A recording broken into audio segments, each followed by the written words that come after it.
What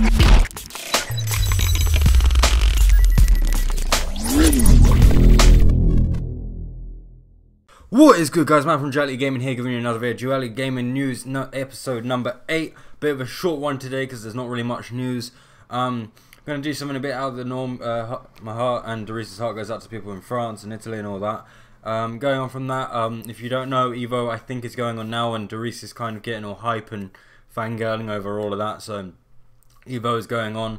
I don't really watch Evo, so yeah. Anyway, short Duality Gaming News. I only got 3 articles here, but it'll be very opinionated still, as it always is. Anyway, Battlefield 1 beta is to begin shortly after Gamescom. Rush mode, game mode returning. Basically, Rush, if you've ever played a Battlefield, like it's 2 bomb computer things, and one team has to defend it, the other one has to kind of arm it, and then it explodes and it moves on. I don't know, if you don't know what Rush is and you're looking into Battlefield 1, I don't know what to say. Go buy another Battlefield, buy Battlefield 4, because Hardline hasn't got it. Anyway, during a recent interview with Sebastian Mortis, Battlefield community manager in Germany, revealed that Battlefield 1 beta will start shortly after Gamescom. Gamescom takes place the 17th to 21st of August, so late August, early September, the launch is most likely to happen. Mortis also said Battlefield Insider will get early access to the beta, possibly 3 days before everyone else. Battlefield Insider, a thing I've never heard of before, is a program that you opt into to receive newsletters and other bullshit like that. Finally, Mortis confirmed the return of Rush mode for the full game. However, he didn't give any ideas to content of the beta. Going on from that, if I had to just make a wild guess in terms of what mode would be in the beta, it most probably will be Rush, because they would not have mentioned it if it wasn't going to be in the beta. It would be very unlikely for that to not be there. And I think for Battlefield 3, Doris told me this, that it was Rush and it was Metro. For Battlefield 4, I really couldn't remember. I think it was Rush there as well. I can't remember. Hardline doesn't have it. So if I had to hazard a guess, Rush will be in there. And if I had to hazard another guess, Conquest will be in the game. It would be very strange for it not to be in there, considering the regularity of those 2 game modes in every Battlefield game.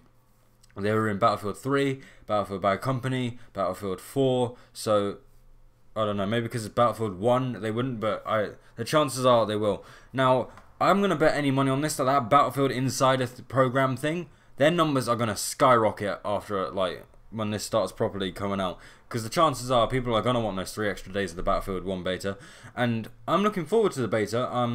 I've got nothing to do at that point, and late August, September, I think that's a good time to bring out a beta, because it's a very lull period in terms of gaming, especially August. August is not a time for games, really. Games don't really get released in July or in August. If someone wants to name me a big release that's come out recently, please do, but I cannot think of one at the top of my head. They usually start like mid to late September, and then they start building up traction towards that. So I feel in that kind of late August to early September, I think that will be a good time, because it'll probably get the most people coming in. I'm looking forward to it, but mainly because I'm not convinced on Battlefield 1. I was really put off World War 1 shooters and World War 2 shooters back in the PS2 days, and it's kind of why we moved to Modern Warfare kind of style thing. I'm not talking about the COD, I just mean modernized warfare. So it'll be interesting to see how it is. I'm obviously going to give it a chance, and I think this may be a selling point for a lot of people, and I think it will be really interesting. Tell me what you think down below. I think, as I said, I'm going to try it out, and obviously you're going to see that kind of gameplay on the channel, and so on and so forth. Anyway, moving on. Nintendo announces Mini NES launching this fall. Now, when I saw this, it was strange. I was like, what the fuck? And then I thought, this could be a good idea. And then something else dawned on me, and it's Nintendo.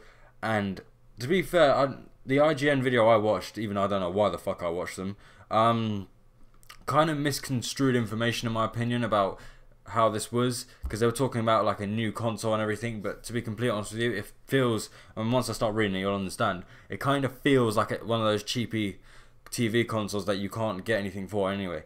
I'll go on. Nintendo is set to launch the next console, the NX, in March, but the company is already giving fans its retro games something to look forward to as well. A new mini Nintendo Entertainment System, the NES, classic console packed with 30 NES games. I'll just read the NES games to you and I'll keep going on. So if you've heard of stuff like Balloon Fight, Bubble Bobble, Castlevania 1 and 2, Donkey Kong, Mario's obviously there, Excitebike, Ghost and Goblins, why the fuck have you put that? Kid Icarus, what? Mario Brothers, Mega Man, only Mega Man 2 mind you, all 3 Super Mario Brothers and the original Mario. And just to top it all off, if any of you are really long time viewers, which I doubt it by this point, Legend of Zelda and The Legend of Zelda 2, The Adventure of Link. The reason I say if you're only long time viewers, because I did one video on that and I intend to never do another one, because I just dislike that game so much. Anyway, the miniature version of the console uses a HDMI to plug directly into the television, and it describes as a near identical mini replica version of the NES console, which was released in 1985, which is 10 years older than me. The mini console will come with a replica version of the NES controller, as seen in the image below, which you will see in the thumbnail, with some iconic Nintendo games that I have mentioned. For those who want a second player, there is a control pad that is worth $10, so depending on the pound right now, £8 maybe. The focus on retro gaming, according to Nintendo's America President Reggie Fils-Aimé and such, there will be limitations on the console. Now this is the bit that was kind of concerning me with it. I just lost where I was reading. It doesn't look like players will be able to connect their games to their Nintendo accounts, which doesn't bother me. Nintendo don't do that, and I really fucking hope with the NX they do, and I may just go and make a video on that all on its own.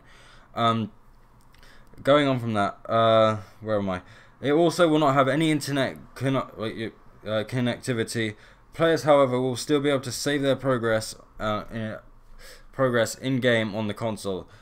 The NES Classic will be available to purchase in stores on November 11th for $60. All games available on the console were listed below, which is just for the thing, and as I mentioned. Now, the article will be linked in the description because I kind of botched reading that. Why is this a problem for me? Well, one, I thought when I saw it, okay, this is cool. Obviously, it's not a replica hardware. Obviously, it's not going to be. It's going to be some sort of cheap hardware that can run NES, which wouldn't be hard.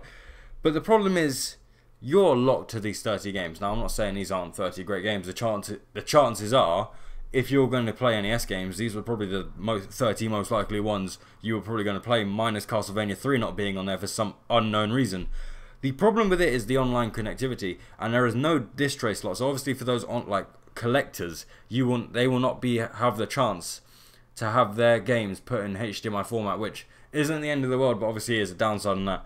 But it's again those 30 games, and that's it. There's no online connectivity. There's no other way that is specified here that you can get new games on that console, and I think that's a bit of an issue. And to be completely honest with you, as I look at all those games, those are all on the Wii U eShop.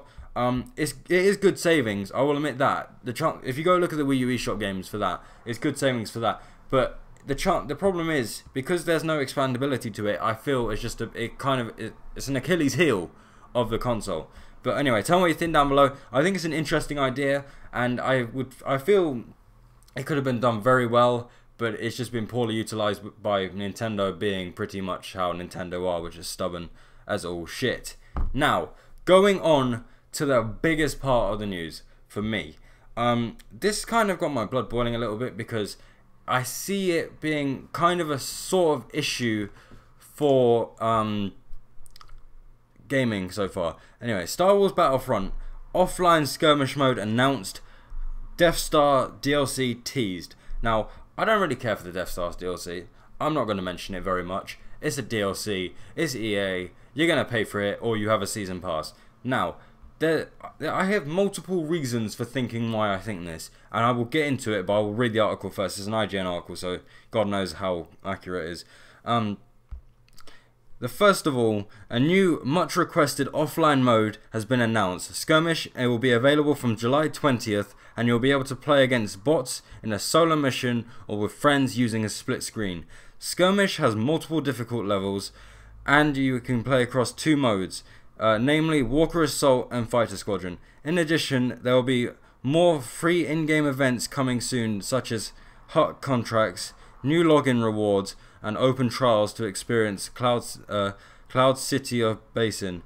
In September, the 3rd expansion will be released. It's called Death Star. Now, why am I... Well, this is a good thing, in a way. Star Wars Battlefront is finally getting some form of offline mode. If you're like me, and like, oh no, you're about to move or something, and there's going to be a few days where there isn't going to be any broadband or any internet, and you've got Star Wars Battlefront. Guess what? That's a fucking brick, right? That's a fucking brick. Now, why have I got a problem with this? Well, if you would like to count when Star Wars Battlefront was released, which was November last year, and then just recall what month we're in, it's been nearly a year since an offline mode it got put in. Nearly a year. Obviously it's not a year, it's about 9 months and change. But the problem is it took so long to be put in. This is some sort of Street Fighter 5 bullshit, right? The fact of the matter is, this should have been included in the actual game. I can't see this being the hardest thing to include, an offline mode. I feel with this kind of fragmented ideology of making games, it's such a big issue on so many levels, because obviously the publishers are making developers rush their games, so we get this kind of fragmentation. Obviously with Street Fighter it was a slightly different story, but with this it's just such, I think it's almost a slap in the face, because it's been so long since it had it. And I think the only reason they're doing this, honestly, is because their user base is declining. Honestly, I think that's one of the reasons. This was never hinted at, this was never talked about, and the thing is, when I was actually speaking to Teresa about this, I actually got slightly confused because I knew Battlefront 2 was having one. But this is good and is bad at the same time, because the fragmentation can be a very bad thing. And I feel one day it's an update, the next day it could be a DLC. And the problem is, right, you could be like, oh, that will never happen. The problem is you forget who the publisher is. They will do that if they want. Do you remember network passes? We never thought that was going to fucking happen. Guess what? It happened. Season passes, the same thing. Right, this bullshit is happening, and this fragmentation of gaming, the fact that this mode should have been included in the start, I can't, honestly, I'm not a game developer, but for some reason I can't see this being the hardest thing to fucking do, right? I don't care for the fucking DLC.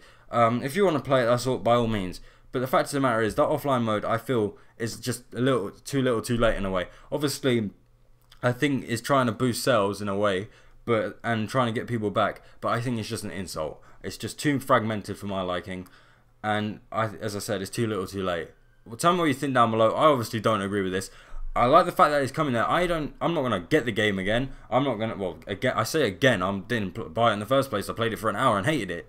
And the thing is, as a long time Battlefront fan of something, well, Battlefront 2, this is just, they have still not reached the content of a game made in the early 2000s. It is 2016. This game came out late November on the 8th generation of consoles, and it still did not have the same amount of content as a PS2 game and an Xbox original game. I think that's an insult, and I think the fact that it took nearly 9 months to add an offline mode to this game is just showing that kind of bullshit. And to be honest, companies will do this, and I have a feeling this is not the last we see of this. I feel if they can add a price to it, they will. Anyway, tell me what you think down below. I somehow have this weird sinking feeling that companies may even fragment game modes and charge you separately. They may just fucking charge you full price for a game and then charge you a campaign later on. That hasn't, like, there's stuff been like that before, like Sua's Wrath, where it charged you for the actual ending. Thank you for that, Capcom. That's why your money is in the, well, your finances in the shitter. But anyway, tell me what you think down below. Like the video if you liked it, dislike it if you didn't like it. Subscribe to the channel, it really does help me and Doris out. Check out the Facebook and check out the Instagram for not so daily updates. And ultimately, guys, as I always say, have a nice day.